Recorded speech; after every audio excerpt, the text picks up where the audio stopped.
Hello and welcome to Strut and Bellow and our Friday live feed where I'm speaking with Vicky Blades. Welcome, Vicky. Hello, thank you for inviting me. And you're actually only down the road, but the ease of the internet means that we can both be on time to pick up our children from nursery. Juggling childcare and yeah. Welcome to the real actress life. Yes. Now, Vicky and I first met on our most recent production of the Vagina Monologues, which we will also be reprising. So I need to kind of give the little plug there in the Belfast Film Festival on April 20th at the Black Box at 8 o'clock. So not only, but also on the 1st and 2nd of June.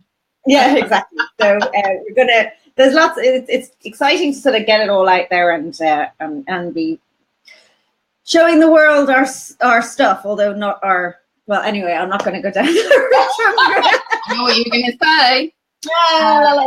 Anyway, such a fantastic experience, wasn't it? I just want to say, working with a group of all women.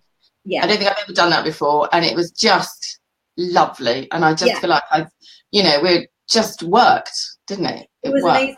And actually, I think I've said it before, but the moment that really made me have goosebumps was before we went on the Sunday night, and we were all kind of having a disco beforehand. Yeah, it was just so gorgeous. It's wonderful, wasn't it? Yeah, it was a wonderful thing. So tell us a little bit, Vicky, about you. That's not Northern Irish accent, I hear. Not at all. No. Everyone assumes I come from England. I'm half English, but I was born in Sweden. Mum's Swedish, and Dad's from Yorkshire. Moved over to Belfast 3 years ago because my husband's family are all from Belfast.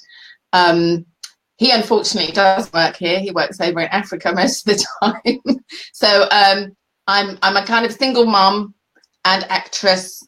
I'm quite active with Equity as well, the Actors Union. Got back. We were living in Asia, so I didn't do much acting then. I had a bit of a break for about 4 years, and then started again in Belfast. So it's kind of interesting coming back to it and kind of starting again, and from a very different place, because I was in London, a young sort of carefree 30-something with no commitments, and now I'm middle-aged mum of two in Belfast, restarting my acting career. So yeah. Well, likewise, I'm a middle-aged mum of two, restarting my acting career up in Belfast as well. And so far, so good. Yeah. And you do comedy as well, don't you? Sorry? You do comedy as well. I do. I love comedy. I find it's a real stretch. So I do a regular show with Wonder Frog, who are a comedy improv group. I've been with them for 3 years now, pretty much since I landed. I got a gig with them, which is brilliant. We are the 6 of us all together, 3 guys and 3 girls. And hi, Ellen. And we gig regularly in the Cathedral Quarter once a month. And it's great fun. Good. So once a month being which night? It's usually on a Wednesday. I would like to tell you it's a regular date, but for example, we did one just this past Wednesday, and in fact the next one is on the 4th of April, so they're quite close together, but it is normally towards the end of the month. And we did an extra gig in March as well at the Strand Arts Centre, which was fantastic. Yeah, really good fun. Yeah. And so, comedy, that's like improv comedy. That, to me, that's terrifying. It is, which is why do it. Everyone should do it. It is horribly terrifying.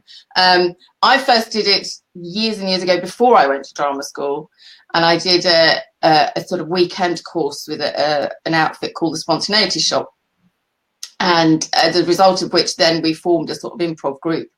And I just found it so useful in all walks of life. It's that learning to let go and dive right in. Yeah. Yeah. Very useful.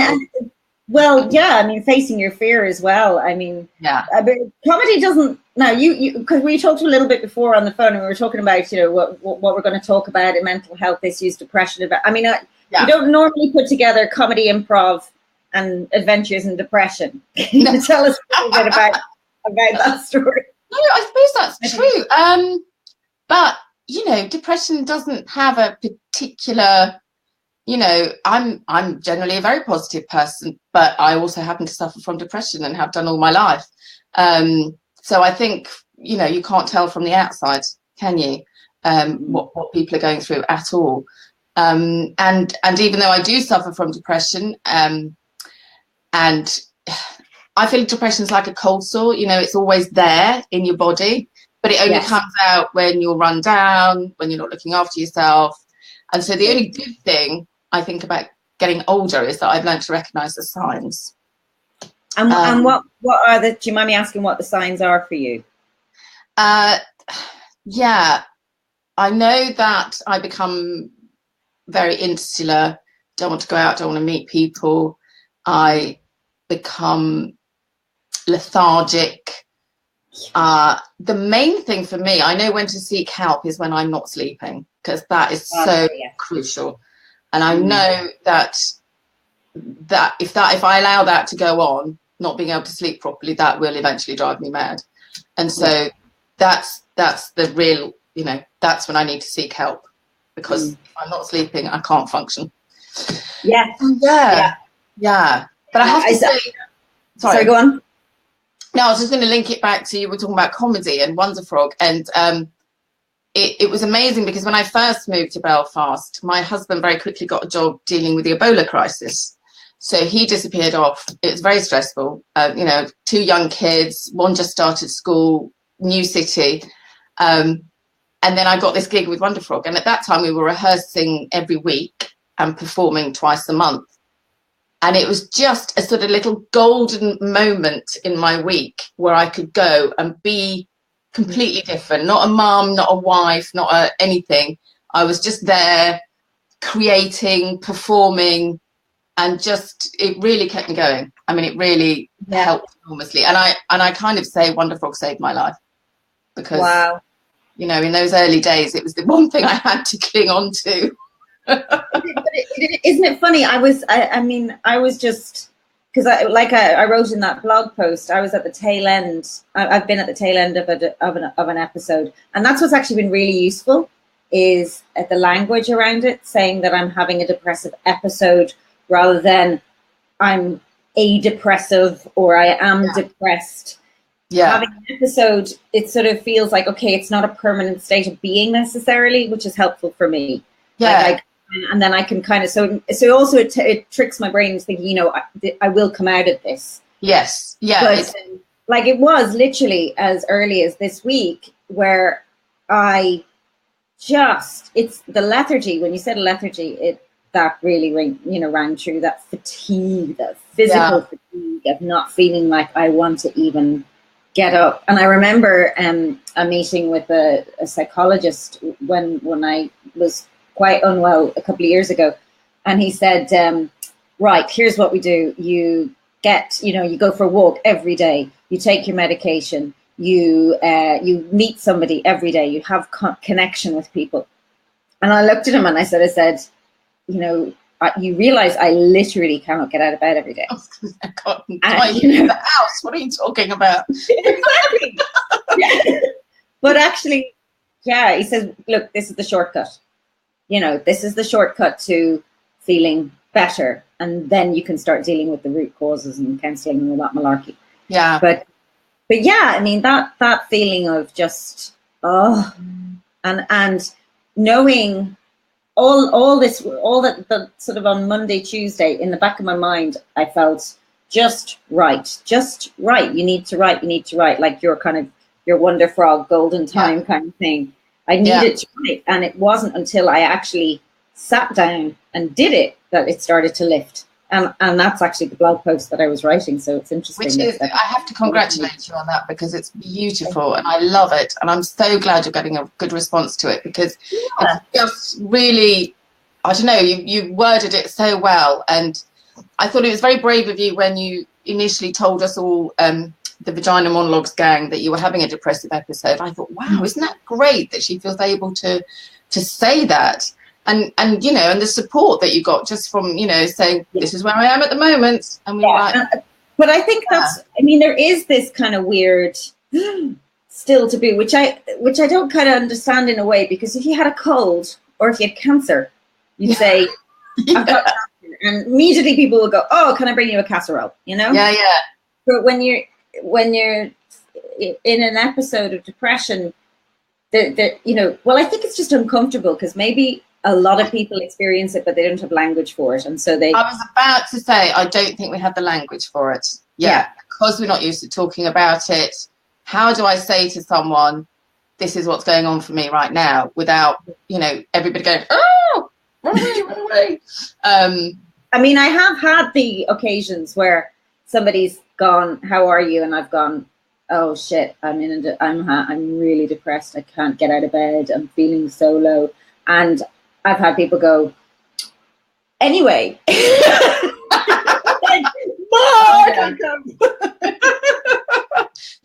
Yeah, that's people go, okay, you're not the person to talk about this with. Yeah. No, I think it's yeah, and I like what you said about having a depressive episode, because that's kind of like, you know, it's not quite so scary. It's not you know, we can all deal with that. I remember before I realized what depression was, and before I got diagnosed and had my first medication in my 20s, I used to say my head's not very well.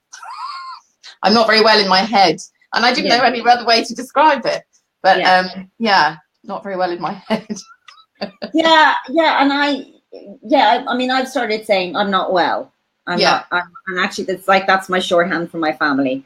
You know, I can call my husband and say I'm not feeling well, and that's what it means. You know, and when you so you went on medication, because that's the other weird thing. Because I not avoided medication, but I only went on medication in the last couple of years, and it's never been something that I've, you know, consciously resisted. Or, I mean, I was always telling people, you know, go and get help, you know, you may just need a chemical help. I knew people who had, you know, mental health issues who regularly took medication, but for some reason I never went down that route.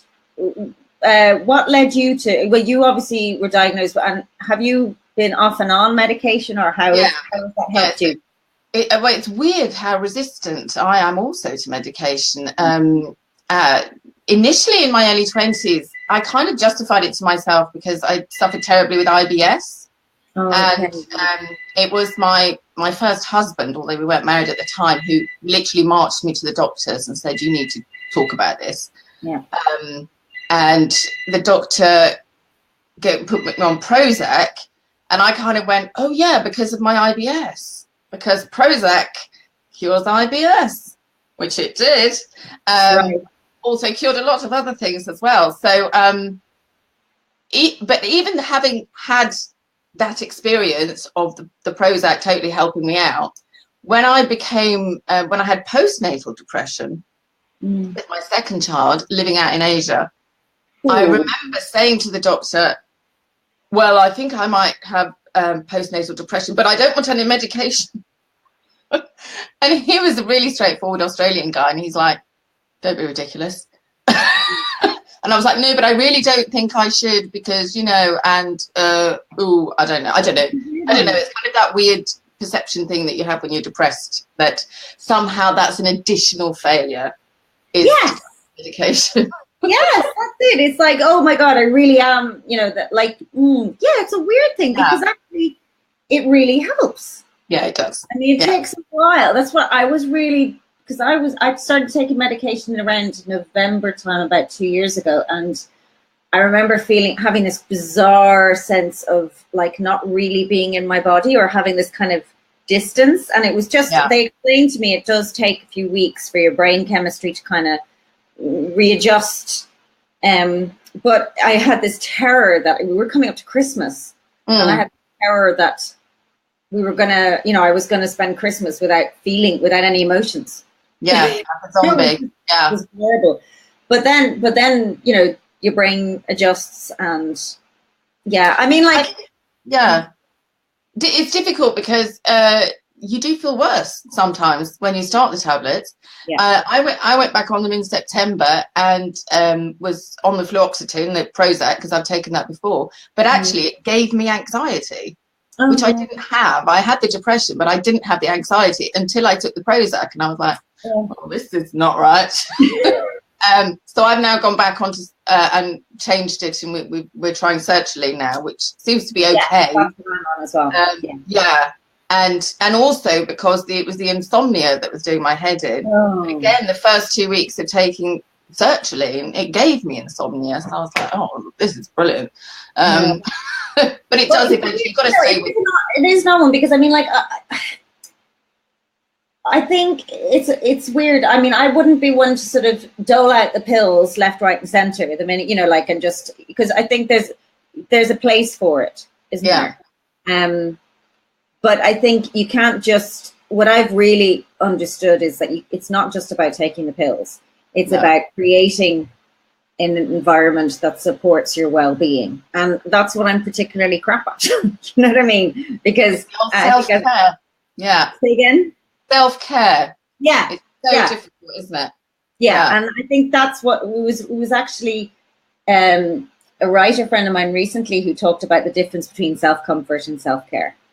And how it's, you know, I veer towards comfort, you know, like, and that's the numbing thing. That's the, let me just, you know, dampen down how I'm feeling. Whereas the self-care is about, okay, acknowledging what will enable you to cope with the feelings that come along and not be overwhelmed by them. And a lot of self-care is really boring. It's exercise, it's good food. It's not drinking. It's it's really a bar of chocolate every day is not self-care. It's not, unfortunately. No, it's not all about having a bubble bath with candles and all those things. It's the boring shit. Yeah, it's getting your accounts done, getting outside, getting fresh air and exercise, and eating well. Yeah, and doing all the things that you really just don't feel like you can be arsed to do. Exactly. Yeah.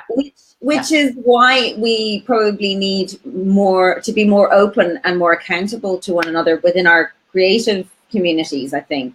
Yeah. To sort of get out more and say, you know, to help one another. And you actually have an event coming up, which is exactly a nice segue. Yes. Plug your event that's coming up in the next year. Yes, so exactly. One of the things we talked about, so basically Equity last year, our branch here in Northern Ireland, we formed a mental health subcommittee to look at mental health resources for our members. Yeah. As a result of several things, but one of which was the alarming rate of death by suicide in our industry, and also in creative industries in general. And one of the several things sort of came out of discussion. One is feeling connected. Yeah. It's really easy as an actor or performer or artist of any kind to feel isolated when you're not working.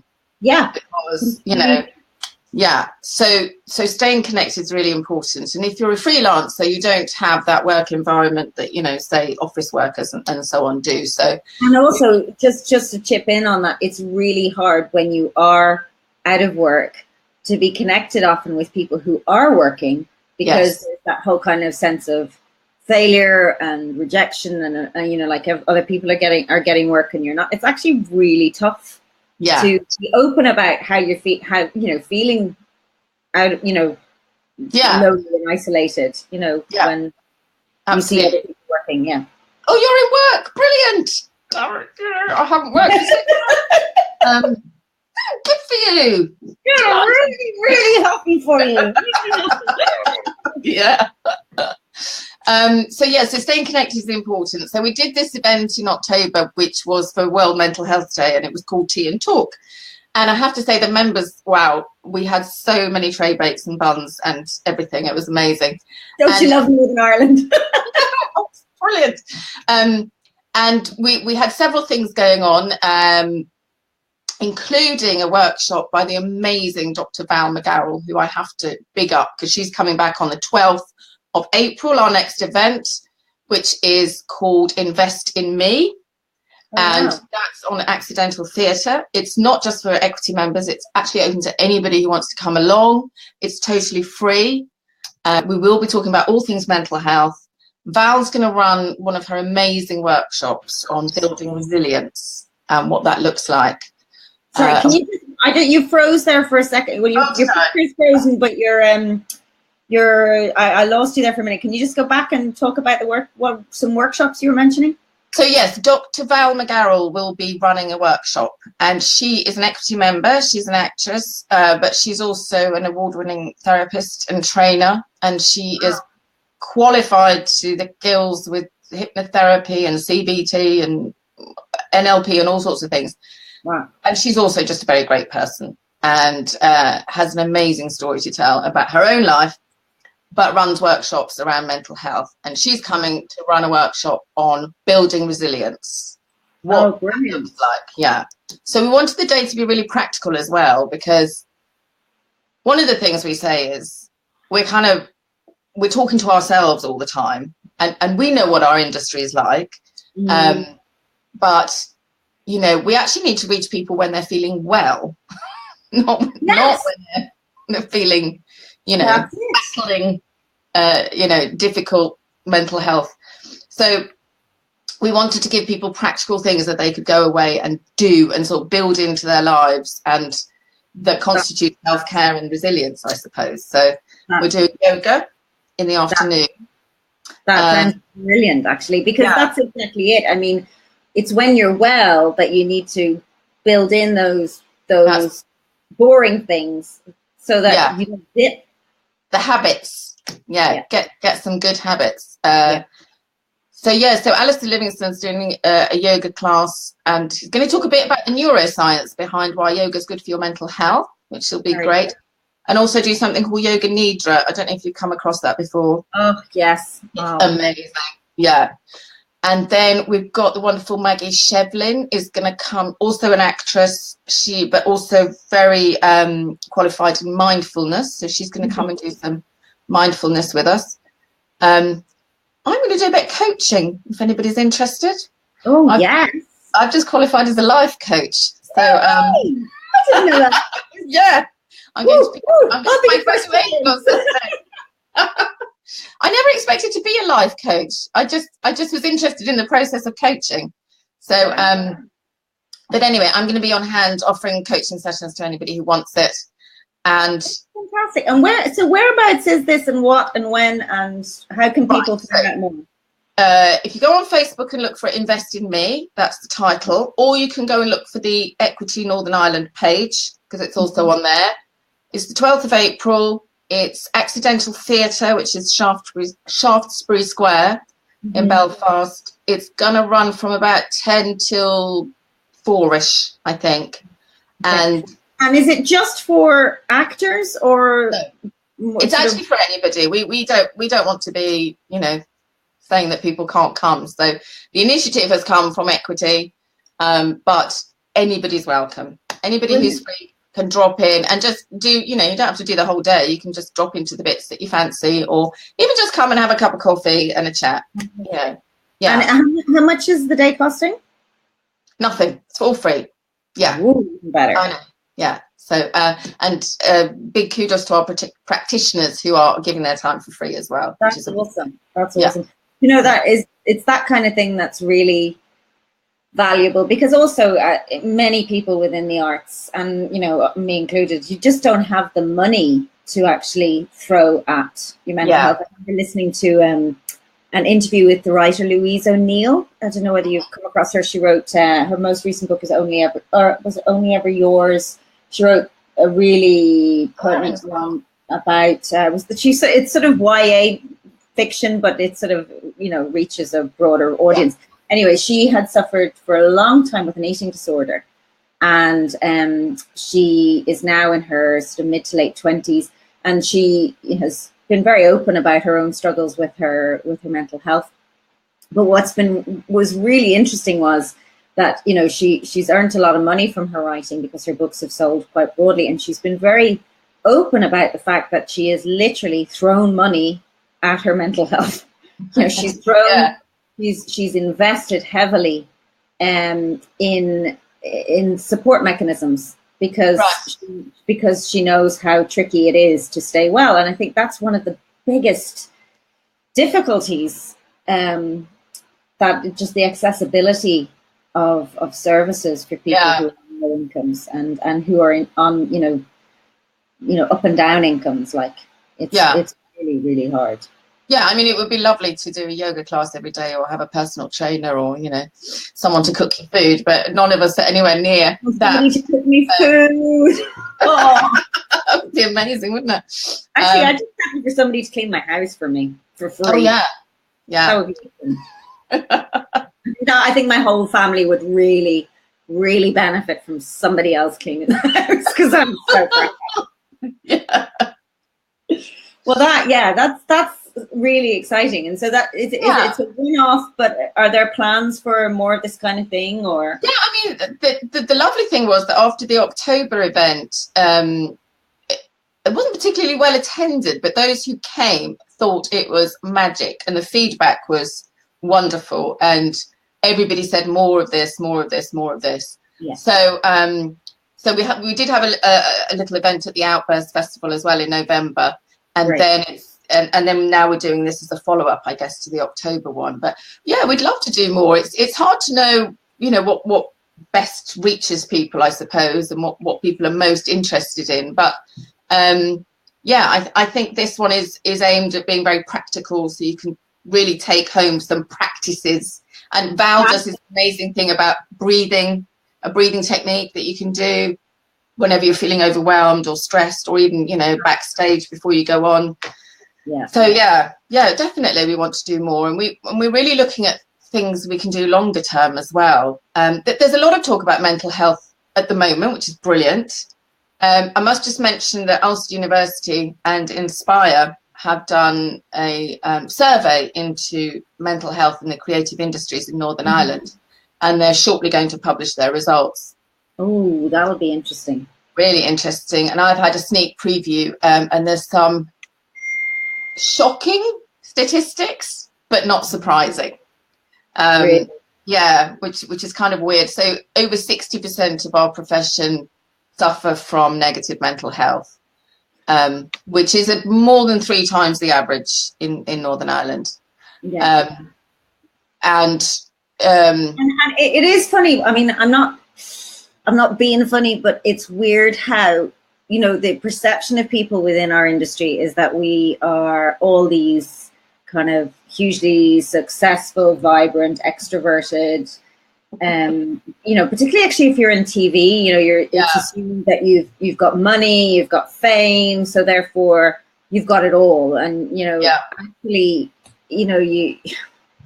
it's not always the case. And because you're on the front line, and particularly with acting, I think, you're just putting yourself out there all the time.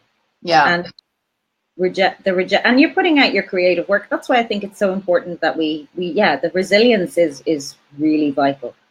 Yeah. Build yourself up, because you've got to bounce back from all that rejection and not working and not being able to do what other people do, like, have mortgages and go on holidays and stuff. But I think I think we know that our industry is difficult, but like you say, the perception is that, once you're on telly, you've made it, and people don't, I think, understand the sort of what goes on at grassroots level, which is fighting to work and doing a lot of work for very little money. One of the things the survey pointed out was that we don't feel valued.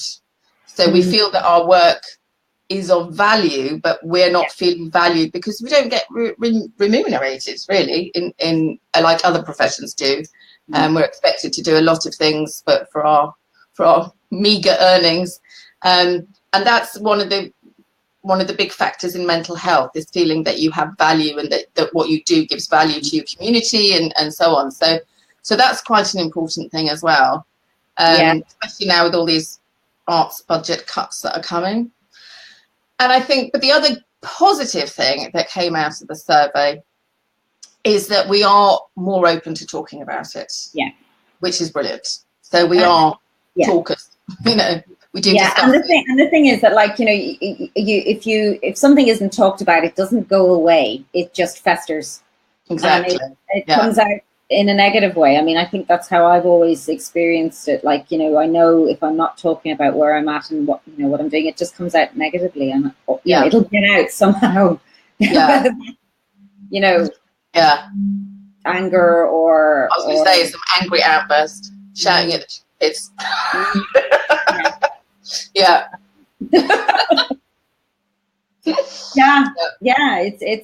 It's really important that we just keep talking about it.